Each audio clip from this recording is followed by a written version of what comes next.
Champions trophy चल रही है, मैं दुबई में ही हूं, एक्शन यहीं पर है। इंडिया और पाकिस्तान का मुकाबला है, अहम मुकाबला है पाकिस्तान के लिए भी।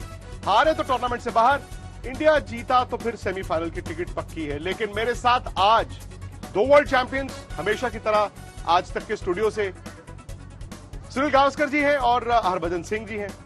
लेकिन आप हमेशा जानते हैं कि जब इंडिया पाकिस्तान की बात आती है तो सुपरहिट मुकाबला की, तो हम वहां के स्टूडियो भी जाते हैं जहां पर समा टीवी से सवेरा पाशा है मेरे साथ।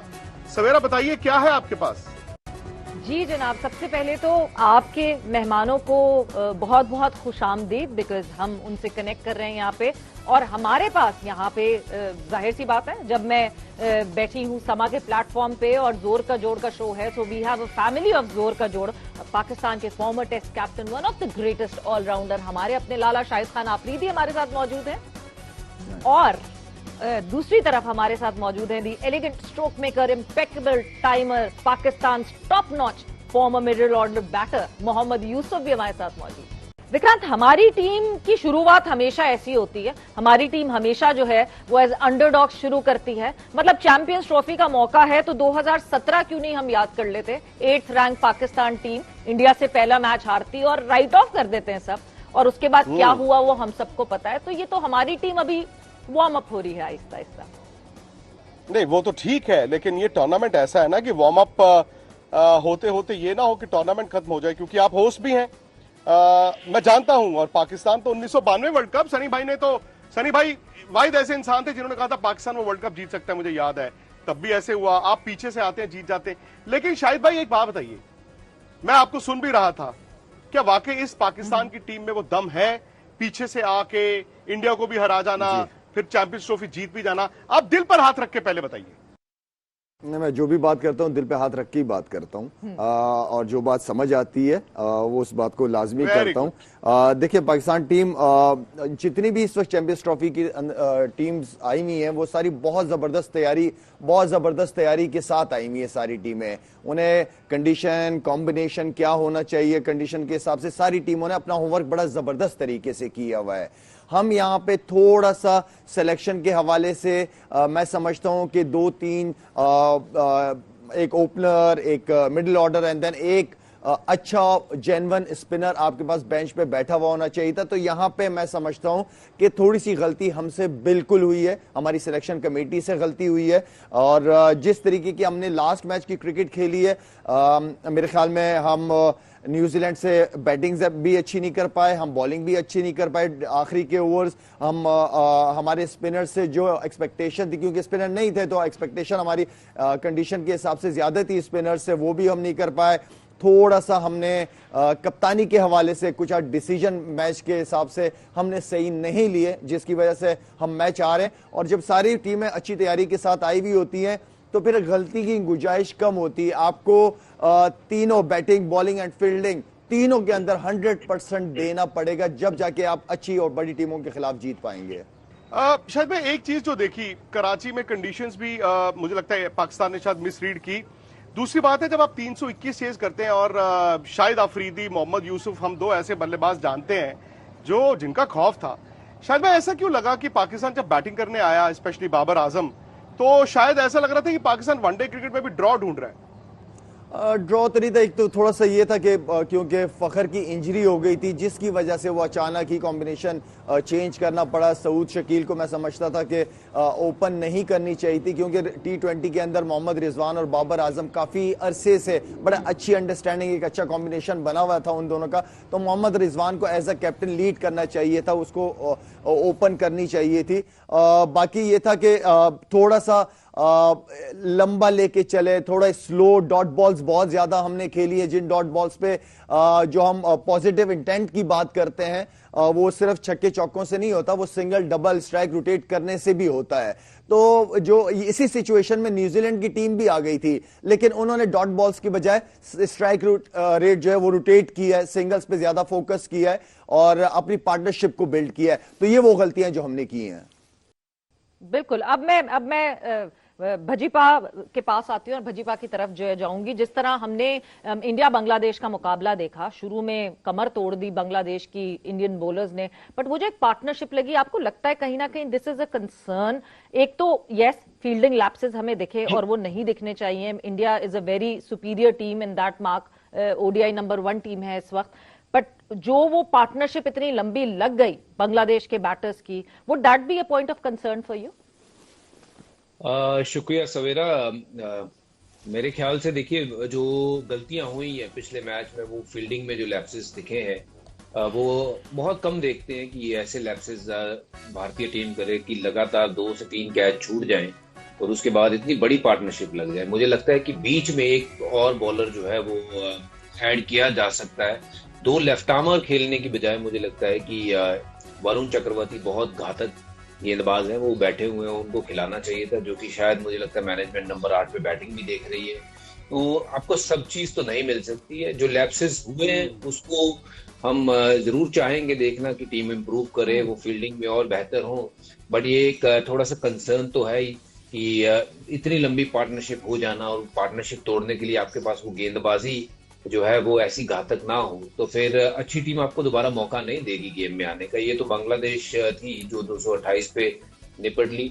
ऐसा भी हो सकता था कि जो अच्छी टीम कोई सामने लग जाए, कोई ऑस्ट्रेलिया जैसी टीम जिनके पास पीछे क्रम पे भी बल्लेबाज वैसे हैं कि जो मैच को आपसे दूर लेके जा सकते हैं। अगर 260, 70, 80 रन लग जाते तो फिर मुश्किल हो सकती थी। ये में एक मैटर ऑफ कंसर्न जरूर है पिछले गेम से, बट उम्मीद करते हैं कि इस मैच में गलतियां भारत कम करेगा।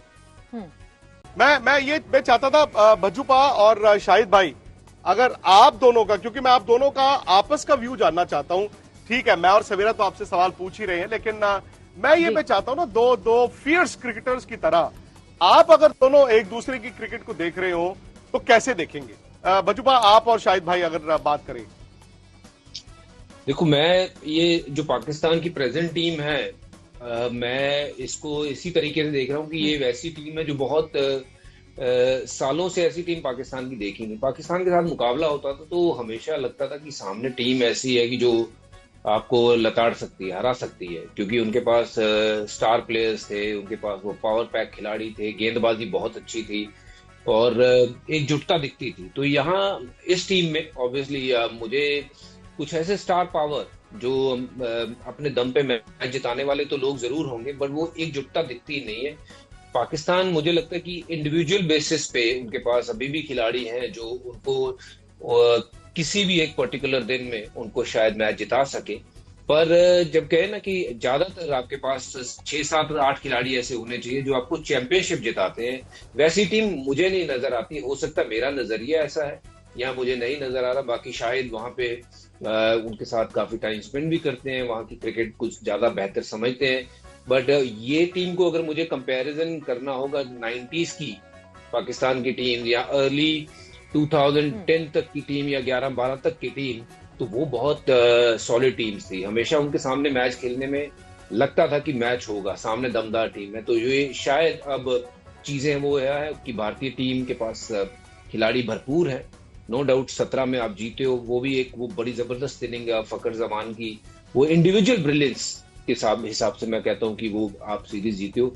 बट कहीं ना कहीं अंतर बहुत आ गया। मुझे लगता है कि जो टीमें पहले बराबरी पे खड़ी होती थी, वो अब भारत थोड़ी सी आगे मुझे लगती है हमेशा पाकिस्तान से। बाकी ये मेरा व्यू है, शायद क्या कहेंगे, मैं उनसे जानना चाहता हूँ कि what he feel, is there a difference in opinion, या लगता है कि नहीं ये टीम में वाकई दम है पाकिस्तान की?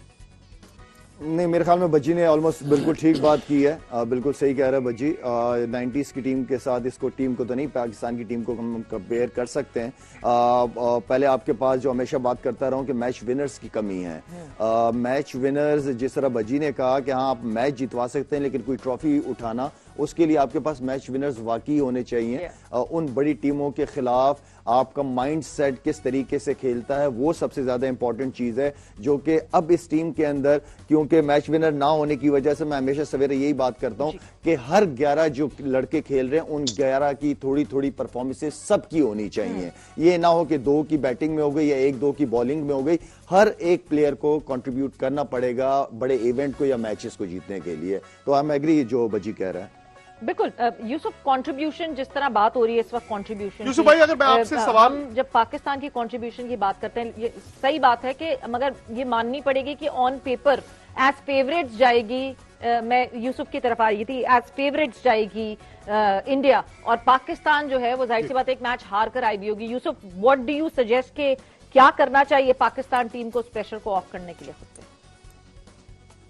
बिस्मिल्लाहिर्रहमानिर्रहीम। इसमें कोई शक नहीं कि इंडियन टीम बहुत बैलेंस टीम है ऑन पेपर, और पाकिस्तान की टीम वैसे जिसको कहते हैं कि बैलेंस नहीं है। शाहिद ने भी बात की है कि सिलेक्शन में कुछ ऐसी चीजें लड़के आ सकते थे, एक स्पिनर प्रॉपर आ सकता था, बैट्समैन आ सकता था, 2-3 लड़के होते तो आप टीम बेहतर हो सकती थी।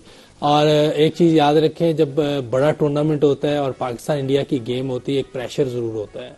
उस प्रेशर में आपने देखा होगा कि 2017 की चैंपियंस ट्रॉफी में भी ब्रिलियंस ठीक कहा, बजी ने भी ठीक कहा है कि इंडिविजुअल प्लेयर्स थे, जैसे फखर जमान की इनिंग थी और आमिर का ऊपर से स्पेल था, इन दोनों ने मैच खत्म कर दिया।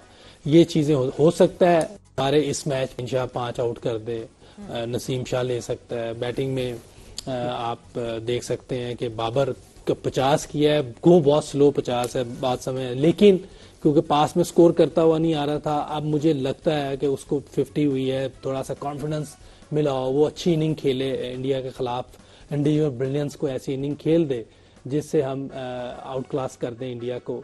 लेकिन ये बात तो तय है कि उनकी टीम बहुत बैलेंस है, इंडिया की टीम। उनके पास स्पिनर्स भी हैं, फास्ट बॉलर्स भी हैं, बैटिंग बॉल लंबी है उनके पास। फील्डिंग में मैंने काफी अरसे बाद देखा है कि उनकी फील्डिंग में लैप्स आए हैं, वरना उनकी फील्डिंग भी बहुत जबरदस्त चल रही थी काफी अरसे से। पास्ट में अगर देखें 92 में, 96 में, 99 में हमारी टीम बहुत स्ट्रांग होती थी। इनकी टीम में अच्छे प्लेयर थे, इसमें कोई शक नहीं। सचिन था, कपिल बाजी थे, और भी प्लेयर हो सकते हैं, लेकिन हमारी टीम इनसे बहुत बेहतर होती थी। लेकिन ये क्योंकि इवेंट बड़ा होता है, प्रेशर होता है, तो जो टीम अंडरडॉग होती है वो भी जीत जाती है। तो हमारी टीम उससे बहुत बेहतर होती है, लेकिन हमेशा इन्होंने वर्ल्ड कप में हमें मारा है। तो चैंपियंस ट्रॉफी में मेरा ख्याल है हमने इनको बहुत मरतबा मारा है, 2004 में भी मारा है, 2009 में भी मारा है, 2017 में भी मारा है, और उम्मीद करते हैं कि इस बार भी टीम अच्छा खेले। लेकिन बैलेंस देखा जाए दोनों टीमों का तो इंडिया फेवरेट है, इसमें कोई शक नहीं। सनी भाई मैं मतलब क्योंकि भज्जू ने वो कहा, शाहिद आफरीदी और मोहम्मद यूसुफ तीनों ये मान रहे हैं कि यहां पाकिस्तान बोरी लेकर आया है, बहुत बड़ी बोरे लेकर आया है, मतलब इतना दबाव लेकर आया है। और दबाव में किसी जमाने में होता था कि पाकिस्तान फिर उठता था। वो कहते हैं ना, बैक्स टू द वॉल में पाकिस्तान सबसे अच्छा रिस्पॉन्ड करता था। 2.5 साल पहले इसी दुबई में राहुल द्रविड़ जब कोच थे, सनी भाई, उन्होंने पाकिस्तान की बॉलिंग अटैक के बारे में कहा था कि यार कमाल है यार, ऐसी बॉलिंग अटैक। बट वो 20 ओवर था, 50 ओवर में पाकिस्तान की बॉलिंग को क्या हो रहा है? बिकॉज वो शुरू अच्छा करते हैं, बट वही शाहीन को देखें, नसीम को देखें, हारिस राउफ को देखें, और लास्ट के जो उन्होंने अपने 5-5 ओवर डालने होते हैं उसमें पिटाई बड़ी ठीक ठाक होती है उनकी। वजह क्या है? देखिए, अगर आप जब कौन से पिचेस पर खेल रहे हैं ये इंपॉर्टेंट होता है। और अगर आप देखेंगे कि पाकिस्तान की जो पिचेस होती है वो बहुत अच्छी होती है बल्लेबाजी के लिए, और फास्ट बॉलर्स वहां पे अगर अच्छी लेंथ और अच्छी लाइन अगर बॉलिंग नहीं कर पाएंगे और स्विंग नहीं होगा तो फिर वो महंगे साबित होते हैं। आप हारिस राव की बात देखें, उनके पास गति तो जरूर है, उनके पास बड़ी स्पीड है, पर उतनी स्पीड से और या ज्यादा स्पीड से बल्ले से वो बाउंड्री तक जाते क्योंकि उनकी लेंथ ठीक नहीं होती या उनकी लाइन ठीक नहीं होती। जब शाहीन शाह अफरीदी गेंदबाजी करते हैं, नया गेंद होता है तो स्विंग होती है तो खतरनाक होती है। जब स्विंग होना बंद होता है तो फिर बल्लेबाजी थोड़ी आसान बनती है। तो यही तो इंपॉर्टेंट बात है।